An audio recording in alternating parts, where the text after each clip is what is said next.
All right, welcome to SXS Garage. This is our first video. I'm Jeremy. I'm Josh. And this is a V8 conversion on a Can-Am X3 2018 base model. It was 64 inches when we started. Literally the lowest base Yep. quality machine you can buy. That's why we chose to do it this one, not the XRS in the background. Yep, it is a Max. It is going to be a four-seater when we're done. Yep. We're not changing anything pretty much from the engine compartment forward, except for we're going to probably paint it. We're going to have a couple radiators. Might not stuck be in painted places. right away the first time you see it in the dunes, Yep. because we just want to get it done at this point. Yep. And who knows what we're going to be changing from here on out. So We're not saying this is a bulletproof build. We're No. probably going to wreck some stuff along the way here. so far it's all just a big pipe dream, and we're trying to make it happen. So Yeah. we're going to be going over a lot of stuff in this video. Some of it probably will make sense, some of it might not.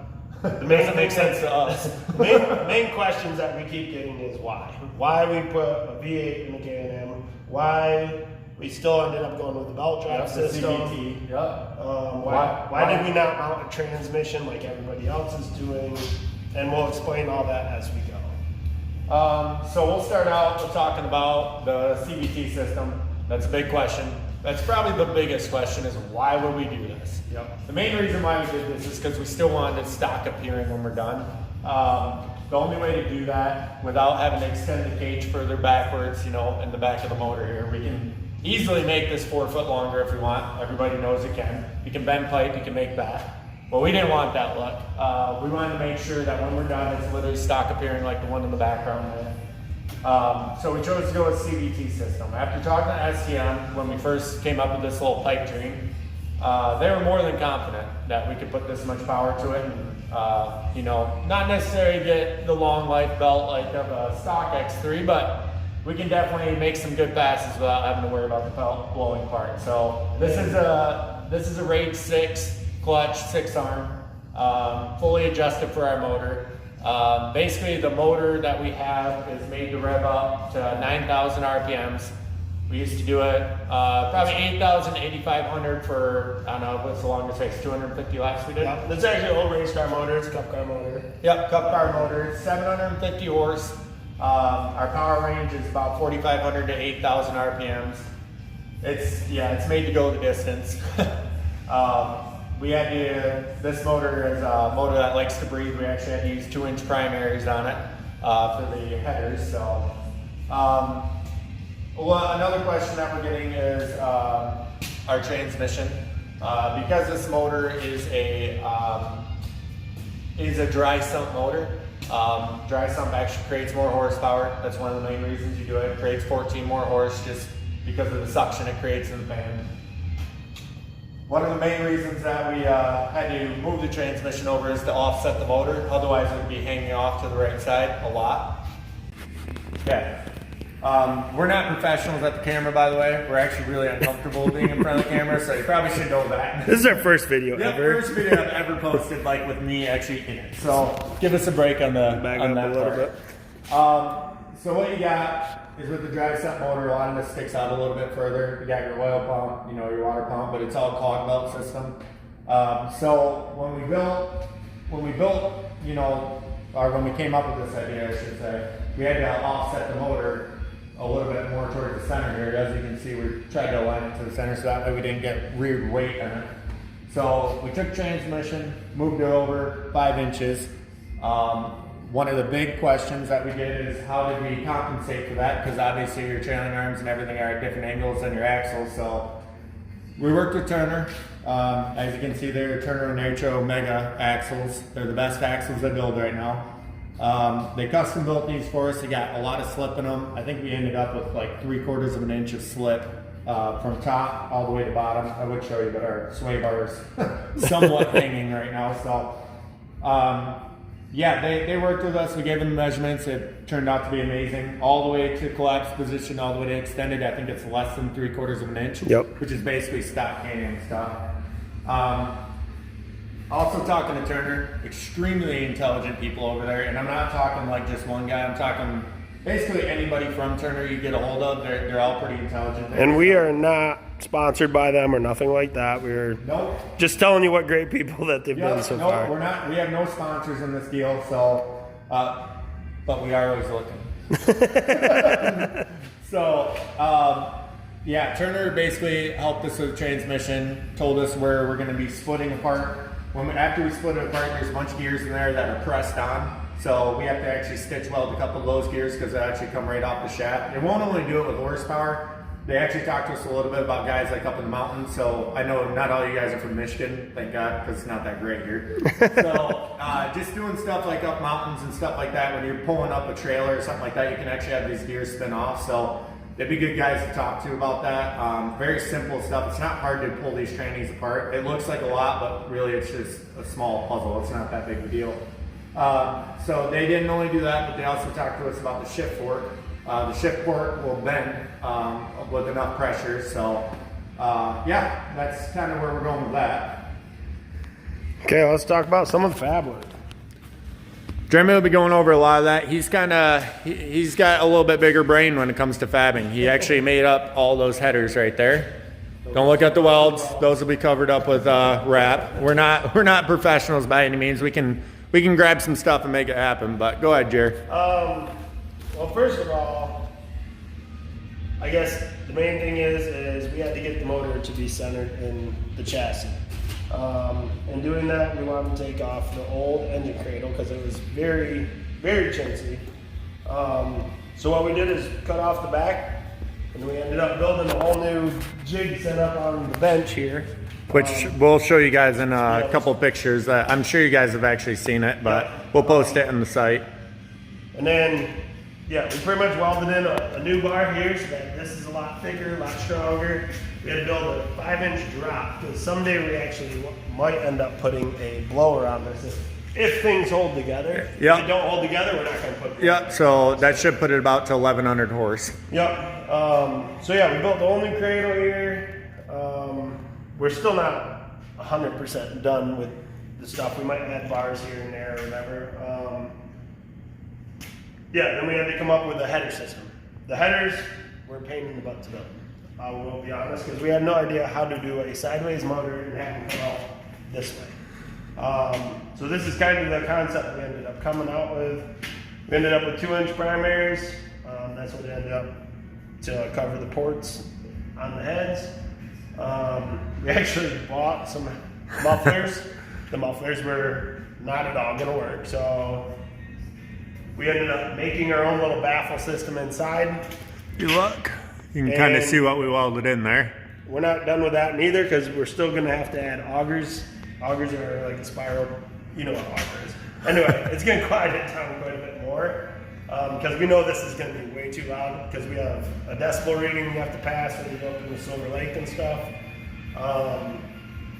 So yeah, that's kind of the basis of the cradle. We ended up building our whole back plate here way stronger than what it originally was. Than the stuff that comes on Can-Am. Yes, I'm sure you guys are all aware that have a Can-Am, how chintzy that is back there. So we upgraded everything the best that we could. And this is kind of the look that we ended up with. It still needs the backer plate. I actually got to put that on. I have a we have a ZRP back plate for it. That goes on. This is actually getting some machine work done to it right now. And then we ended up building this cage.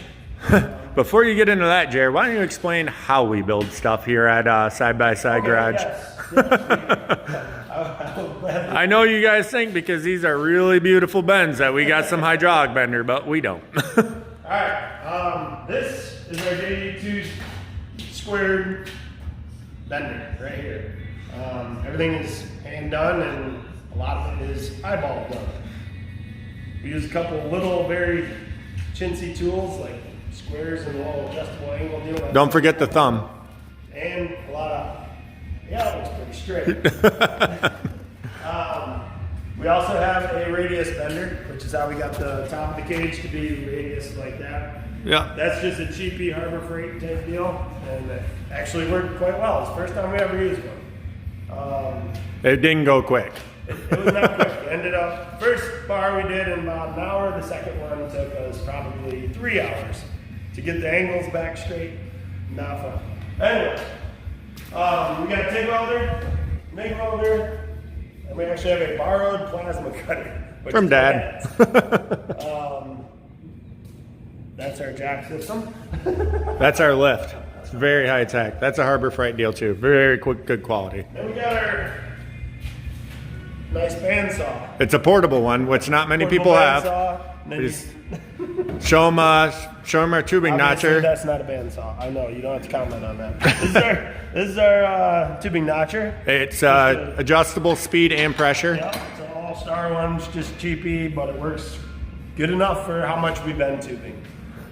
We have not had too much trouble with it. So explain a little bit about your cage here, Jared. All right, this is the cage. You want to get like a top view of it? Yeah. If it doesn't flip over. So, This is top view. These bars right here, the reason that we ended up doing this design is because my brother, who is super tall, 6'5" to be 6'5". exact. his head comes to about here when he sits in the seat. Well, on mine, on that Can-Am over there, we put a bar from right here to right here.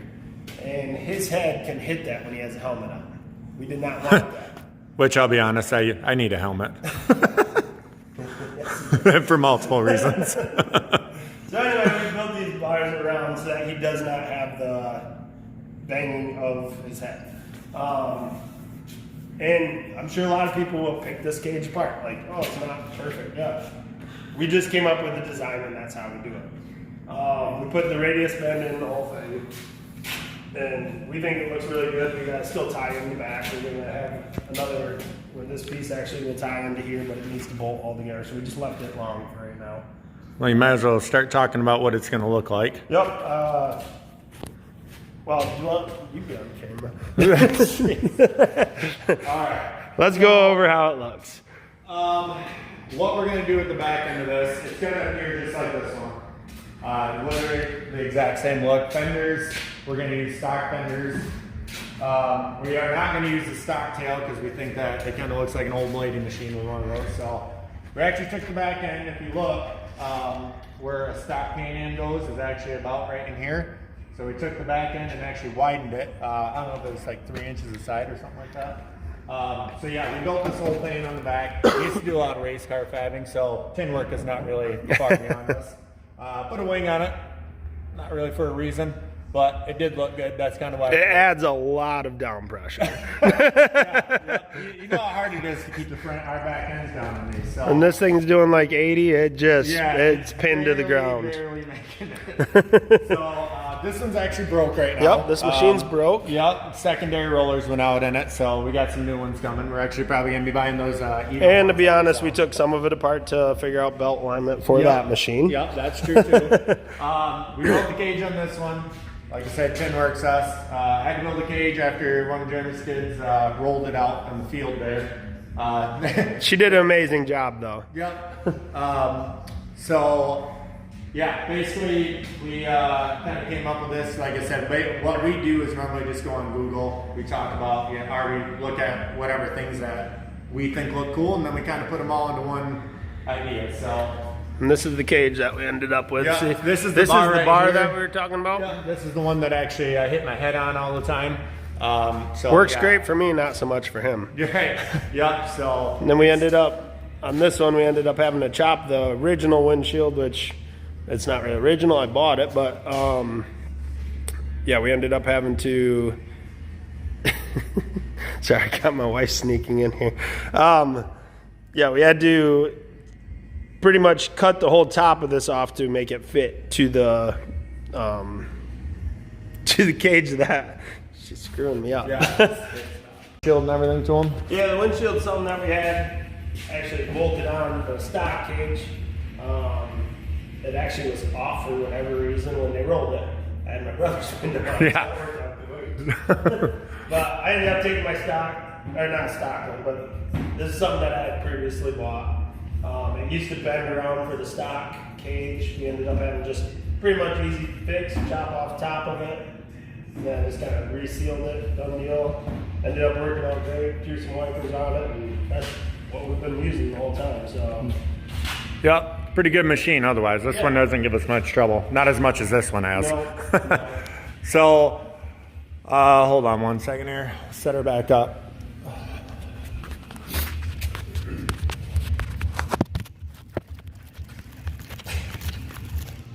So, with this, you know, we want your comments, we want your questions.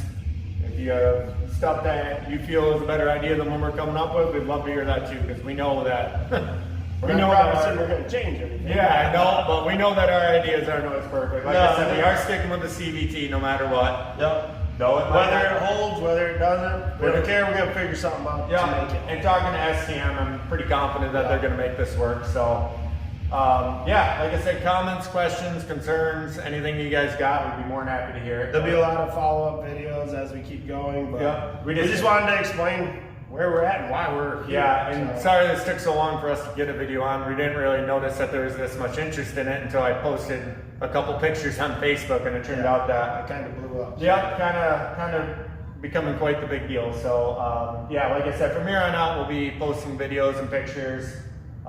Like I said, hopefully by the end of the week, we're hopefully gonna hear this fire, and yeah, you guys will be really happy about that. This motor sounds pretty unique. So yeah, thank you guys for following, and like I said, we'll talk to you in a little bit.